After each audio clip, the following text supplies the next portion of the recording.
Boa noite, irmãos. É sempre muito bom estar reunido com a Igreja do Senhor, cantar hinos tão bonitos de louvor a Deus e meditar na Palavra de Deus. Muito bom e agradável que estejamos juntos perante o Senhor. Eu quero ler com a Igreja nessa noite um trecho do livro de Atos, capítulo 4. Nós vamos ler dos versos 1 a 12.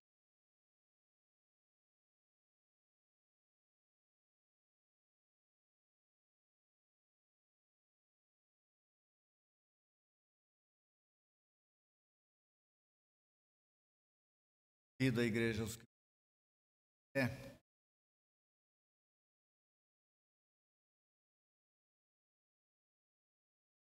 Amém? Estando eles falando ao povo, sobrevieram os sacerdotes e o capitão do templo e os saduceus, doendo-se muito de que ensinassem o povo e anunciassem em Jesus a ressurreição dentre os mortos. E lançaram mão deles e os colocaram na prisão até o dia seguinte, pois já era tarde.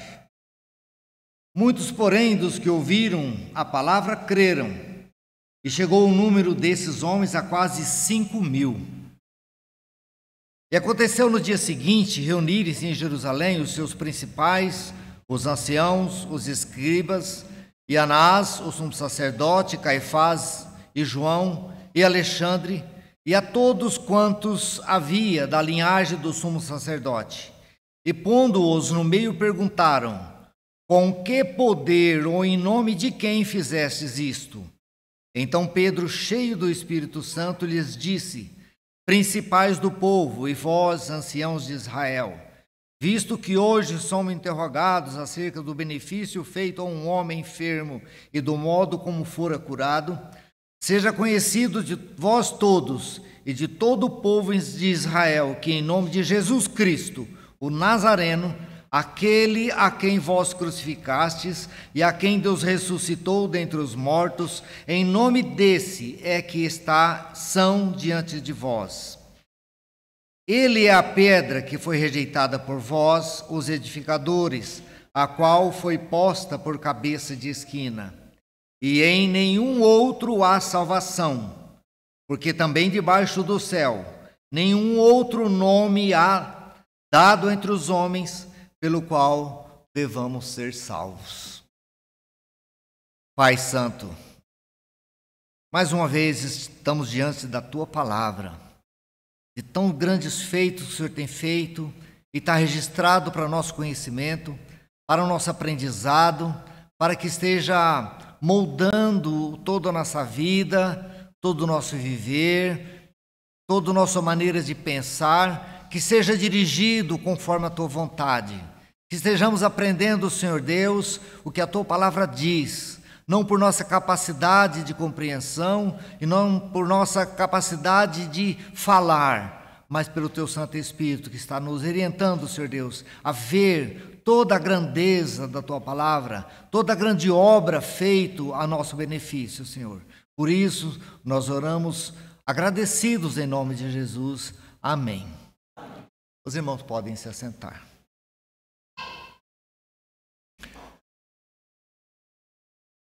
Em nenhum outro há salvação. A palavra salvação, ela tem significados bem específicos, né? Ela significa preservar, libertar do mal, e significa também libertação da morte eterna. Estivemos aqui há poucos dias, eu não sei se foi no último domingo, onde falamos sobre Gálatas capítulo 5, falando sobre a liberdade do crente. Nós temos uma liberdade grandiosa, indescritível, não dá para descrever, porque aquilo que espera a todo pecador é a morte eterna. E a graça salvadora de Jesus Cristo nos libertou de tudo isso, da nossa condição de inimigo, da nossa capacidade de transgredir, apesar de que sabemos que somos pecadores, mas Deus vai nos conduzindo passo a passo, dia a dia, para que verdadeiramente sejamos achados servos do Senhor, que creem no seu nome, ou seja, crentes, pessoas que esperam no Senhor, que estão sempre firmados, esperando em Jesus, o nosso Salvador. Sempre nós vemos, e hoje nós estivemos pensando de manhã, como todas as coisas, todos os acontecimentos, desde a criação do homem, desde que existe a humanidade sobre a terra, existe uma conspiração muito forte para destruir tudo aquilo que Deus fez, para destruir todo o propósito de Deus, de ter um povo para si que o adorem. Nós vemos isso acontecendo passo a passo no desenvolvimento da humanidade. Nós estivemos vendo ali no texto, nós estamos lendo lá de Gênesis, aquela família que foi escolhida por Deus para, através dela, trazer o Salvador. O inimigo trabalhando para destruir, para interromper os passos, para mudar a direção daquela família. E tantas coisas aconteceram, mas Deus foi, nós fomos vendo, até comentamos isso, né? Deus Pai foi com uma pinça ali, pegando um por um, os dele colocando nos seus caminhos, para fazer aquelas coisas que estava determinado. E isso persiste. Todas as lutas do inimigo até aqui não tiveram o efeito que ele esperava. Glória a Deus por isso, não é? Nós vemos a luta do inimigo contra a criação de Deus lá no Éden, tentando a mulher e o homem para comer daquele fruto que Deus dissera que não deviam comer. Nós vemos o trabalho do inimigo na vida daquelas pessoas que estavam lá no Êxodo, na caminhada no deserto, aqueles 40 anos, tentando minguar ali aquele propósito de Deus de formar um povo seu, na terra que ele escolheram para pôr. Nós vemos também o inimigo trabalhando no reinado de Israel, depois do povo já na terra prometida, os reis que foram vindo, muitos deles corrompendo o povo, corrompendo a fé, instalando outros sistemas de adoração, buscando nos lugares onde Deus falou que não buscassem, buscando formas de adoração e deuses para si. Tudo isso foi sendo feito. Nós vemos a luta contra os profetas, tentando desacreditar as profecias que Deus mandava por aqueles profetas para que falassem para o povo, que se arrependessem de suas culpas e retomassem a caminhada nos caminhos de Deus. Eles receberam também, eles também foram atacados.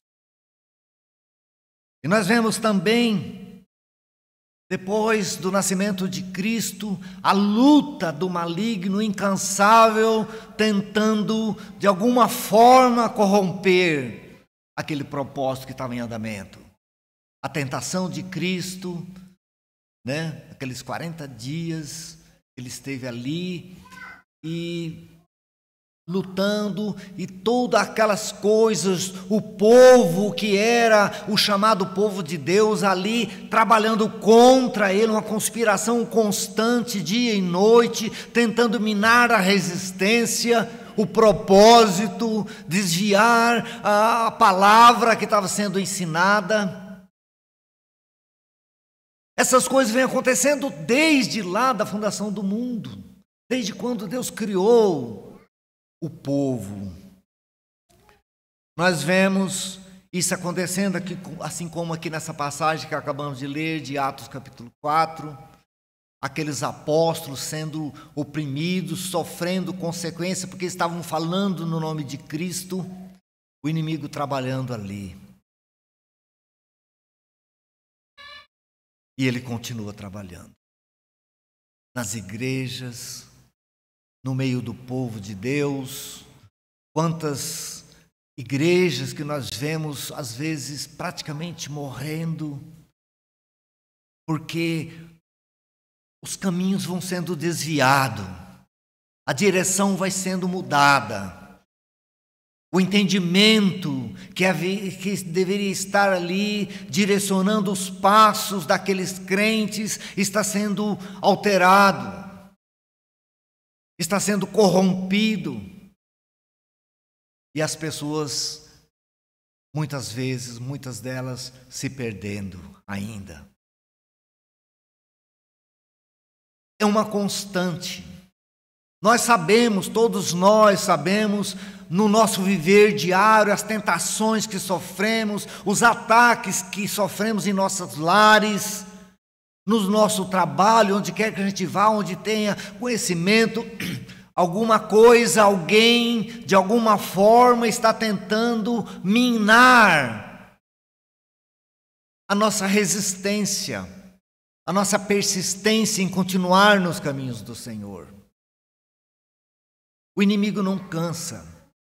Eu me lembro de quando eu preguei aqui a respeito de Ezequiel, falando do risco que existe para o povo de Deus quando percebe as brechas sendo abertas nos seus muros, nas suas vidas, nas suas igrejas, nos seus lares, e essas brechas permanecerem a não serem tapadas. São coisas que nós temos que pensar para que o inimigo não alcance êxito no seu propósito. Nós sabemos que a vontade de Deus vai se cumprir. Mas eu quero, naquele dia, estar lá, com Ele, junto com os irmãos. E para isso, eu e vocês, cada um de nós vamos permanecer. E nós sabemos em quem nós cremos. Paulo dizia, né? Porque eu sei em quem tenho crido. Estou certo que Ele é poderoso para me guardar. Então, o que Paulo está dizendo que a gente tem que fazer? Continuar caminhando com Ele, né? Com o Senhor. A palavra no versículo 12, ele diz que em nenhum outro há salvação. Nós vemos esse acontecimento aqui, que aconteceu ali. Pedro e João subindo ao templo, encontraram aquele homem que era coxo, que tinha um problema gravíssimo de saúde e estava pedindo esmola na porta do templo. E pediu a eles uma esmola. E ele falou, olha, eu não tenho prata e nem ouro, mas o que eu tenho isso eu te dou, em nome de Jesus, levanta e anda. Jesus promoveu ali a libertação daquele homem.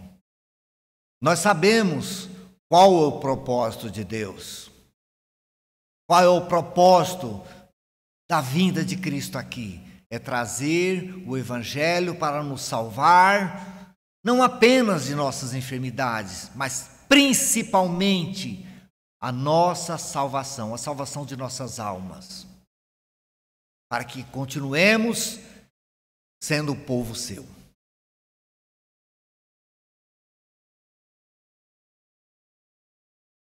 Buscar e salvar. Foi o que Jesus veio fazer aqui. Ele continua a obra dele. E a aplicação dessa palavra que nós vemos aqui, nós vemos que foi uma obra que Jesus veio fazer. Ele veio aqui, anunciou o projeto de salvação de Deus, o plano de salvação de Deus, a graça de Deus a todos, para que pela fé nele venhamos a estar reconciliados com Deus e continuar nessa caminhada. Em Lucas, no capítulo 19, no versículo 10, ele diz, porque o Filho do Homem veio fazer o quê? Buscar e salvar o que se havia perdido. Ele veio fazer. Essa é a obra. Buscar e salvar o que se havia perdido. Ele fala em buscar, ou seja, procurar, encontrar e salvar todo aquele que está perdido e que olha para ele e o recebe em sua vida, que recebe a sua palavra e crê nele. Esta obra de Cristo, ela se refere principalmente à libertação da alma do pecador. Aquela obra feita ali, com aquele homem na porta do templo, aconteceu de uma forma física. Ele estava necessitando de uma ação de Deus para tirar ele daquela condição. Ele já era uma pessoa já de uma certa idade. E estava ali na porta do templo e todos o conheciam, viam ali todo dia pedindo esmolas. Ele precisava daquele socorro físico, mas o principal ele encontrou ali também. Em nome de Jesus Cristo, levanta-te.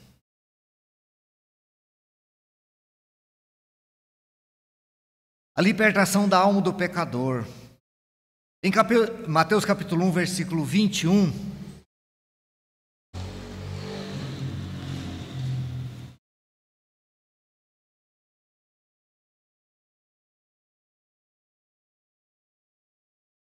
falando a respeito do nascimento de Jesus, e ele disse assim a Maria, mãe de Jesus: e darás à luz um filho, e chamará o seu nome Jesus, porque ele salvará o seu povo dos seus pecados. Ele veio buscar e salvar o perdido pecador.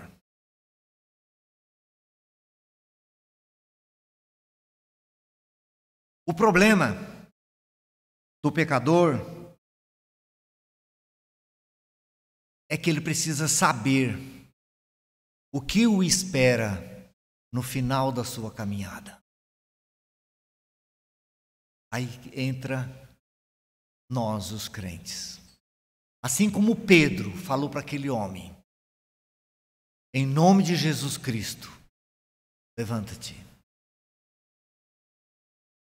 Ali não somente fisicamente aconteceu uma grande obra, aconteceu também no coração dele. E também denota para nós como consequência a liberdade da condição dele.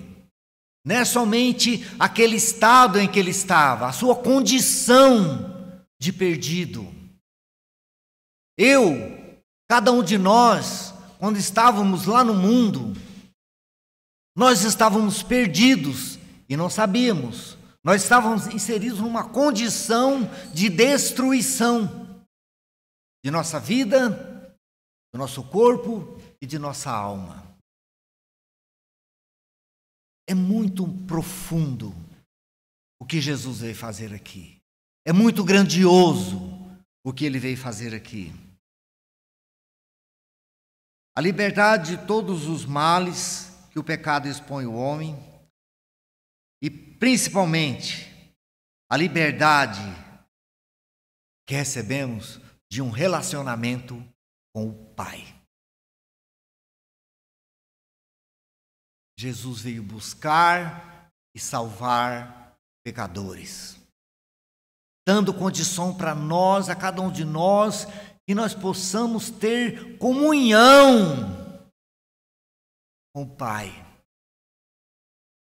Às vezes, nós ouvimos coisas como essa, e ela bate no nosso ouvido, na nossa mente, e talvez nem produz o efeito que ela deveria produzir. Será que nós temos consciência do que é um homem morrer no seu pecado? Será que nós temos a real consciência disso? Do que é a perdição de uma alma?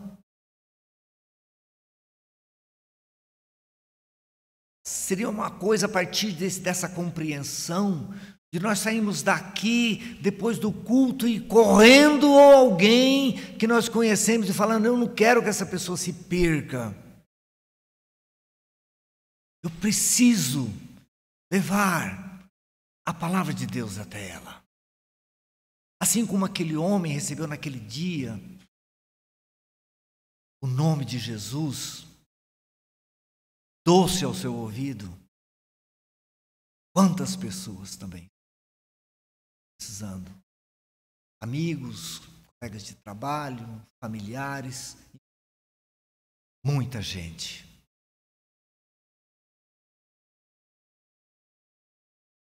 E a obtenção daquela paz e alegria perfeita que são concedidas aos filhos de Deus no céu.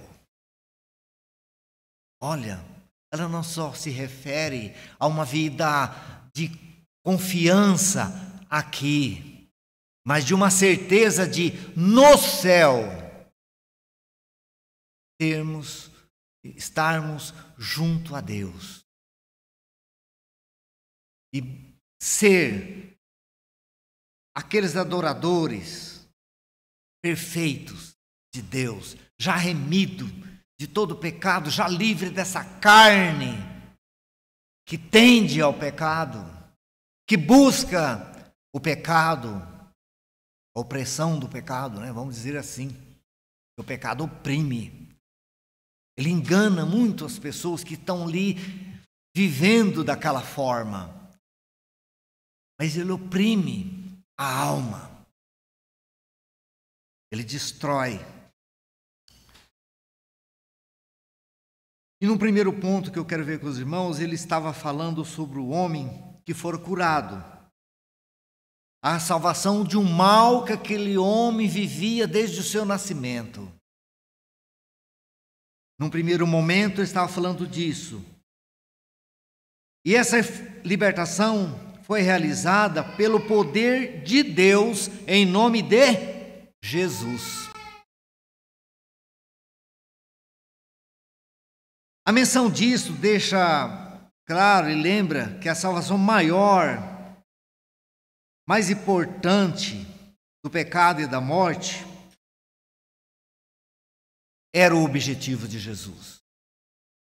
A libertação do pecado e da morte eterna. Esse era o principal propósito de Jesus. E também mostra Pedro falando aquelas pessoas ali que o fecharam ali naquele lugar para falar com eles por que eles estavam fazendo aquilo. Eles falando: olha, em nome de Jesus foi feito essas coisas. Foi pelo poder dele que aquele homem foi curado. E também da mesma forma, é pelo poder dele que cada um de nós obtemos a salvação. Porque a obra foi feita. Ele concluiu toda ela. E nos chamou para si. E pelo poder dele, através do Espírito Santo, nós somos mantidos nessa caminhada.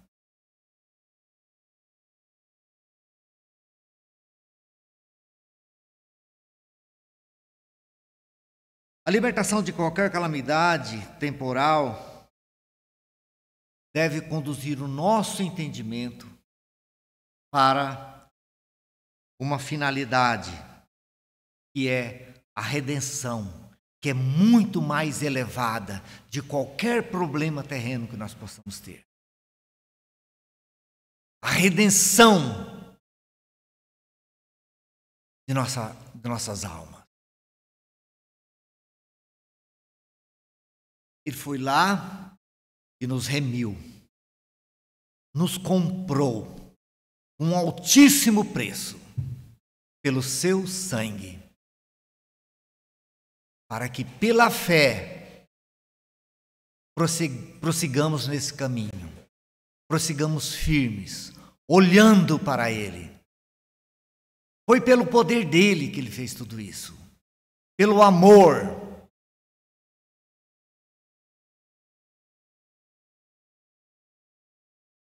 E Jesus concede essa redenção a todo aquele que crê. Então nós estamos falando de fé. É nele que nós vamos exercer a fé. E o segundo ponto, esta foi para aqueles apóstolos que estavam ali uma oportunidade de apresentar as doutrinas de salvação, tanto para aquele homem que fora curado, como para aquelas autoridades que o fecharam naquele lugar, para falar, para questionar a ação deles. A ocasião favoreceu isso. Nada acontece por acaso. Aquele homem estava ali, sentado à porta do templo pedindo esmola, mas Deus direcionou tudo para que fosse feito, para que pessoas, autoridades e muito mais pessoas, a Bíblia falou para nós aqui que 5.000 pessoas creram e se converteram naquele dia. Não é? 5.000 pessoas, versículo 4.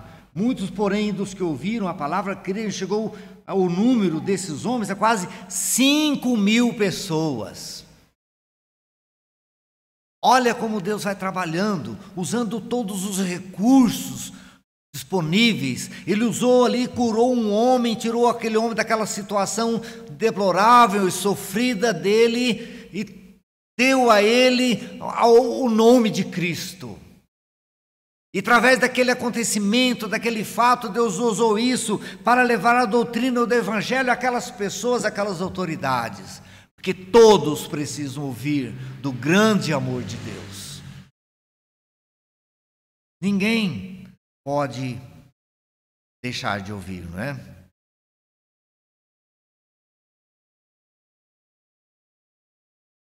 A menção de uma parte da obra que Deus fez ali naquele momento, que era curar aquele homem.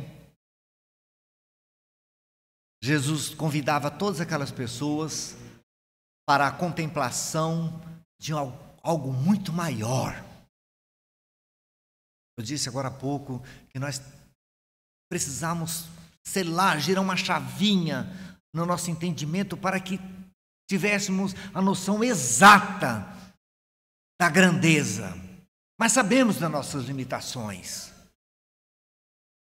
Mas é necessário que a cada dia estejamos sendo fortalecidos, enriquecidos pela palavra de Deus, para que essa chavinha talvez vá virando e cada vez mais tenhamos a real compreensão do grande feito de Deus em nosso benefício. É grandioso demais, porque é uma promessa de salvação eterna, de alegria eterna, de gozo eterno, em contraste com a outra condição que seria de condenação e sofrimento e horror eterno. Que a Bíblia nos diz que é o lugar onde o verme não morre e o fogo nunca se apaga. É o horror.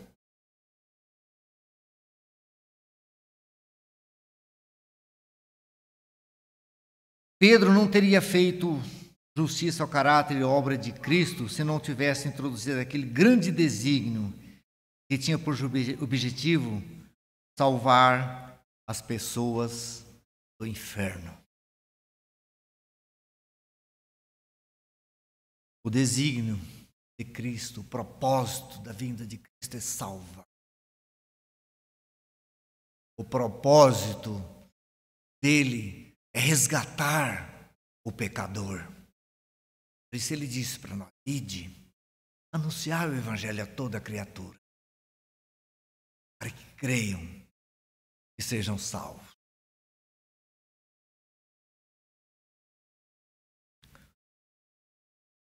Mas o inimigo está trabalhando contra isso, né? É talvez minando a nossa capacidade de nos disponibilizarmos para fazer isso. É talvez trabalhando na vida de muitas igrejas para que comece a usar outros expedientes para mudar o principal, que é salvar pessoas, e usar aquilo que Pedro fez primeiro ali, que era pedir para que aquele homem fosse curado. Muitas igrejas o foco está fixado nisso, que pessoas sejam curadas, que você consiga prosperar no seu trabalho, na sua vida, que sua conta lá no banco aumente bastante, para que você tenha seu carrão o melhor possível, para que você consiga proeminência no mundo onde você vive. Os irmãos têm certeza que eu ouço muito isso por aí, não é? Não acontece isso muito? Muitas pessoas estão pregando isso, mas a mensagem dele é salvar. Esse é o propósito, é isso que nós vamos falar, é isso que nós vamos pregar. Provavelmente Pedro ali naquele momento e João, eles tinham esperança de, ao falar desse trabalho, desse desígnio aqui, que é onde ele diz aqui no verso 11, ele, Jesus, é a pedra que vocês rejeitaram, é a pedra que foi rejeitada por vós, que são os edificadores. Aquelas pessoas que deveriam estar preparando aqueles seus conterrâneos para que fossem servos de Deus. E ele estava destruindo tudo aquilo que Deus tinha deixado para eles. Não é diferente nos dias de hoje, continua acontecendo, mesmo diante de toda a Escritura revelada aqui para nós. Continua fazendo a mesma coisa. E eles esperavam, talvez, que aquelas autoridades estivessem acreditando, aceitando aquilo que foi falado ali. Que o propósito de Cristo era a salvação. Esse Jesus que vocês rejeitaram, ele é a pedra de esquina. Foi posto por cabeça de esquina. E continua dizendo, e em nenhum outro, e ninguém mais, há salvação. Em nenhum outro há salvação. Nenhuma outra pessoa. Nós falamos ninguém, né? Que diz nenhuma outra pessoa. Né? No nosso linguajar é a mesma coisa. Ele não quer dizer que Deus não pode salvar, mas que a salvação da humanidade está na mão do Messias, está na mão de Cristo, o Filho de Deus, aquele que veio buscar e salvar os que tinham se perdido. O propósito dele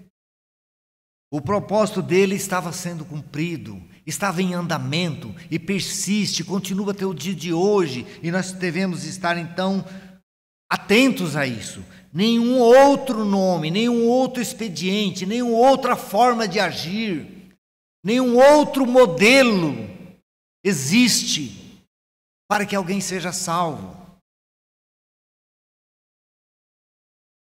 Essa é uma explicação de que ele disse na parte anterior do versículo, né? A palavra nome aqui é usada para apontar a própria pessoa de Cristo. Ele diz assim, e que nenhuma outra salvação, e também debaixo do céu não há nenhum outro nome. É Jesus. Esse nome, ele tem que soar na nossa boca doce, agradável. Estarmos desejosos de falar ele diuturnamente. 30 dias por mês, 365 dias.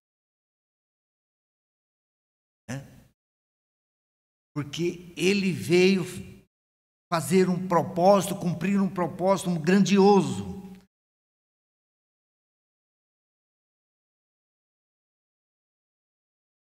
As pessoas buscam meio de vida. Não há nada errado em querer viver bem, não é? As pessoas não se dão conta da sua real condição de pecador. Para elas tanto faz, elas não sabem que elas estão perdidas. Estamos aqui, nós, servos de Deus, para anunciar isso para elas.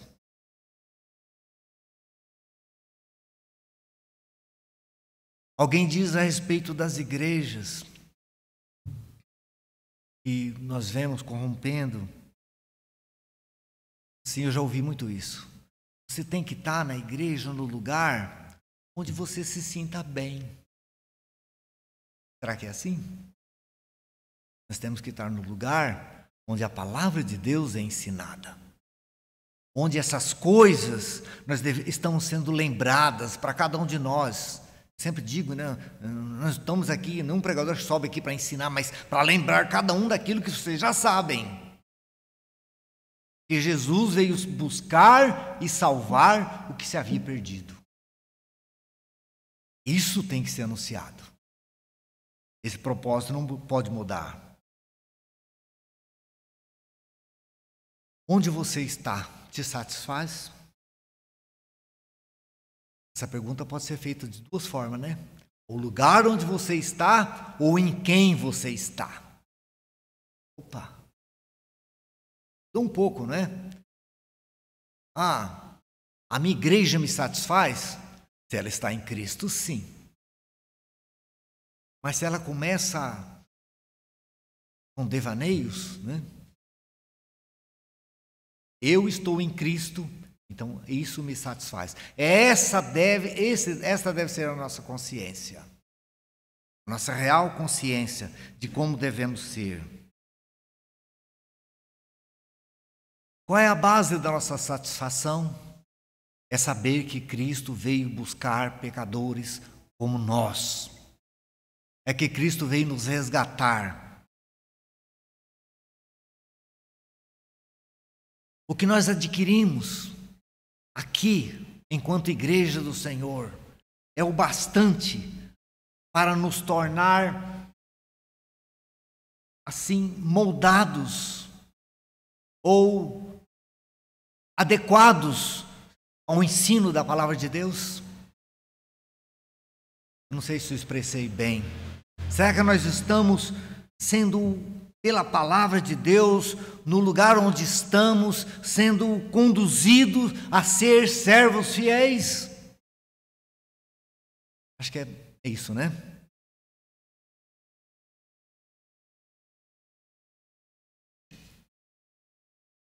Você, pela palavra de Deus, considera salvo? Em Cristo Jesus nós somos salvos. Pela graça e pela palavra dele, e porque ele nos chamou. Ele diz: não há outro nome, não há outro Salvador que foi dado no céu e na terra, pelo qual devamos ser salvos. É em Cristo. O propósito da revelação é provar isso. Provar que Cristo é a única esperança. Não existe nada mais em que você deve se basear para o seu futuro, para a sua vida, aqui e na eternidade. Atos capítulo 10, verso 43.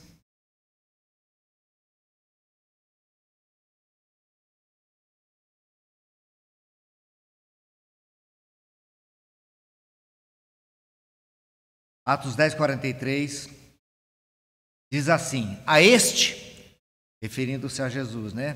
Dão testemunho todos os profetas de que todos os que nele creem receberão o perdão dos pecados pelo seu nome. Nós temos que enfatizar isso sempre, para nós mesmos. no cantinho lá da nossa casa, onde nós escolhemos para estar orando, ou onde quer que a gente esteja, né? Que orar, a gente pode orar em qualquer lugar, né? Onde quer que você esteja, é nesse sentido, é estar tendo essa compreensão de que é somente no nome dele, esse preciosíssimo nome, Jesus Cristo, nele nós estamos salvos.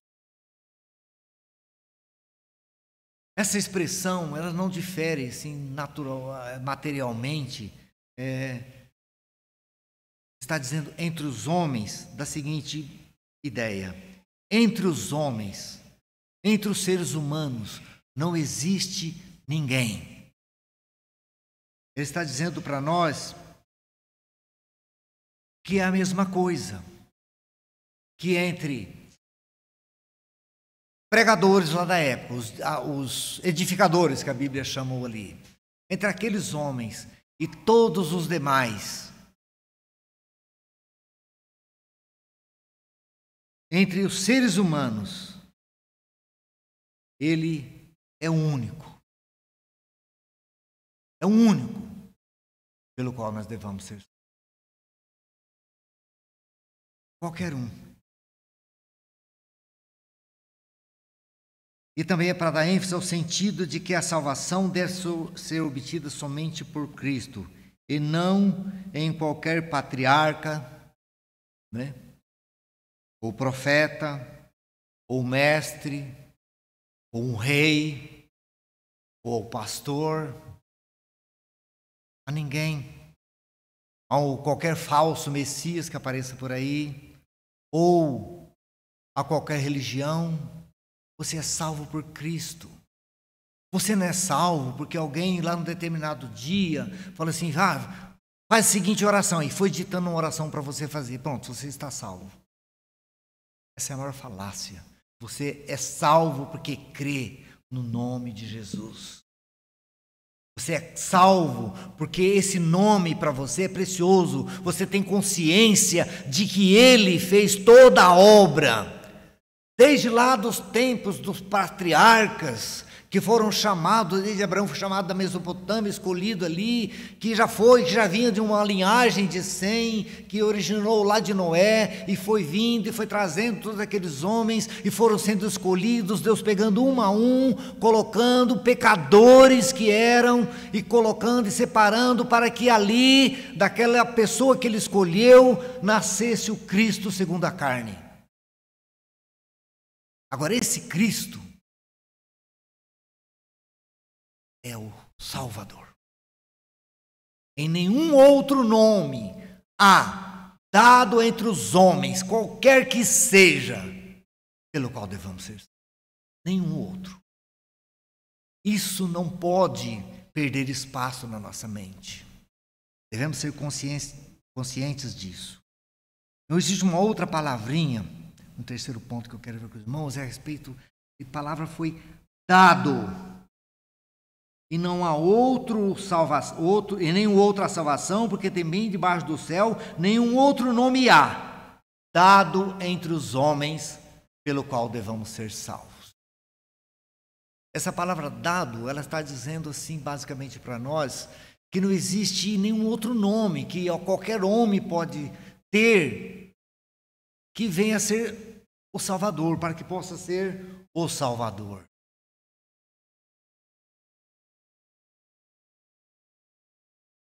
Mas também, ela nos diz que essa pessoa, esse Salvador, foi dado por Deus.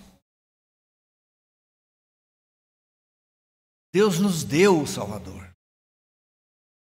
Ele mandou do céu, usou pessoas aqui na terra para que ele nascesse ali segundo a carne, mas ele mandou que o seu Espírito viesse ali e fizesse a obra para aquela mulher concebesse e tivesse o filho e chamasse Jesus, e ele seria o Salvador. O Salvador. É no singular, não é? Um artigo definido. O Salvador. Nenhum outro nome há dado entre os homens pelo qual devamos ser salvos.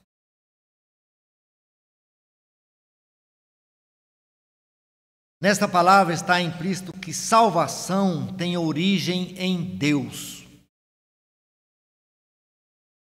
Nasceu lá no coração de Deus salvar cada um de nós. Ele deu Jesus para que, no nome dele, possamos ser salvos. Aí você pode olhar para dentro de você, eu olho para dentro de mim, Deus, meu Deus, eu sou pecador. Paulo dizia, né? Quem me livrará do corpo dessa morte? Mas graças a Deus por Jesus Cristo. Olha que bênção, irmão, nós temos. O Senhor Jesus é assim apresentado como alguém dado por Deus, em quem nós devamos ser salvos. João 3,16, acho que eu citei também na última pregação aqui, porque Deus amou o mundo de tal maneira que deu o seu Filho unigênito, para que todo aquele que nele crê não pereça, mas tenha vida eterna. Ele deu. Jesus foi dado para nossa salvação. Não há outro meio de salvação que alcance o grande objetivo, portanto, salvar. Não existe nenhum meio, nenhum recurso que um possa criar.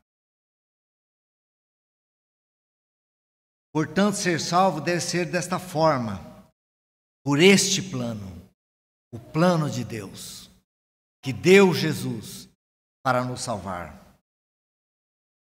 Os sistemas humanos não são adequados para a finalidade, e, portanto, não podem salvar. Pode ser lá qualquer um, né, daqueles que eu citei, que as pessoas usam para dizer que você pode ser salvo. Ah, alguém te impõe a mão, pronto, agora você está salvo. Não. Ou para aquela oração forte, também não é. Você é salvo porque Deus deu Jesus para morrer na cruz pelos nossos pecados, porque não há remissão de pecados sem derramamento de sangue. E nós somos pecadores, sem condições de pagar pelos próprios pecados. Só Jesus. Isso é maravilhoso demais. Isso precisa ser pregado nos 4 cantos da terra. Porque tem muita gente perdida. Muita gente sem esperança. Pensando que estão bem. Não estão cônscios da sua situação. Não sabem do que espera no final da caminhada terrena.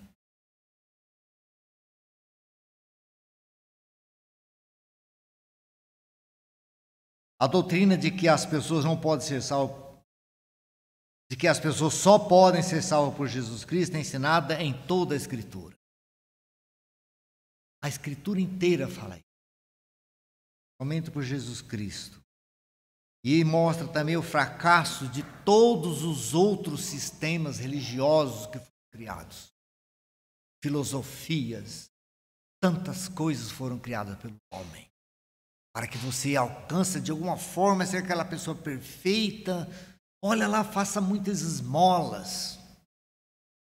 Mas até um dia desses eu estava pensando, irmãos, tem muitas religiões por aí que ensinam que você tem que ser aquela pessoa caridosa, que faz muita caridade, para que você alcance o favor de Deus. É isso que ensinam? Você sabe onde está o problema? O problema é que eles são muito, assim, vamos dizer, assim, muito criteriosos com isso. Eles levam isso aí muito a sério. E nós temos a verdade de Deus. E nem sempre levamos tão a sério como deveria ser.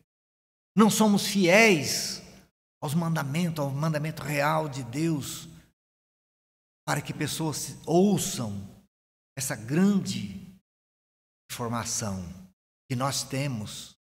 Está aqui, foi nos dado gratuitamente, né? Romanos capítulo 2, versículo 3,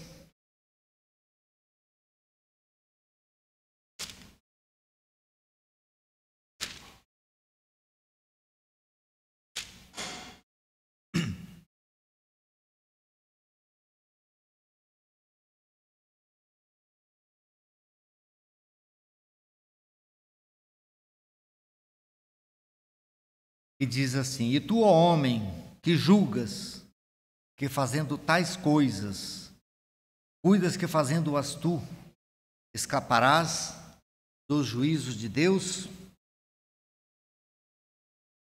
Muitas filosofias, muitos ensinos humanos tentando falar para as pessoas: olha, siga esse processo aqui, que você vai ser essa pessoa perfeita, vai ser agradável a Deus.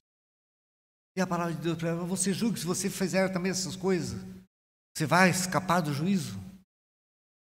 Né? O grande desígnio de Deus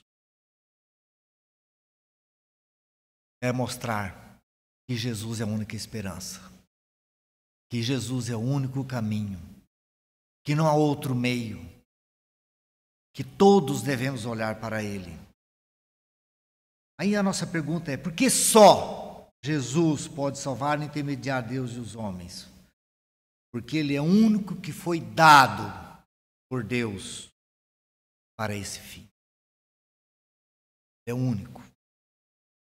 Porque Ele é o único que deu a vida, a sua própria vida, em sacrifício, que era um requerimento de Deus para que o homem fosse salvo.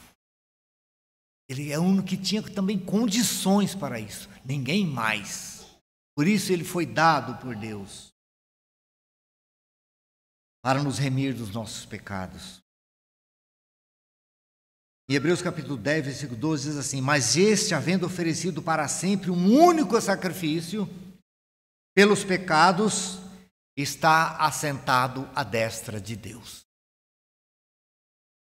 E é para lá que nós estamos. Pela fé nele, por confiar nele, por aceitar todo esse desígnio, por crer na sua palavra, no seu propósito, no seu grande feito.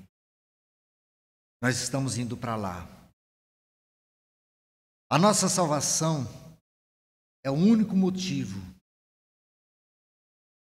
que nos traz aqui,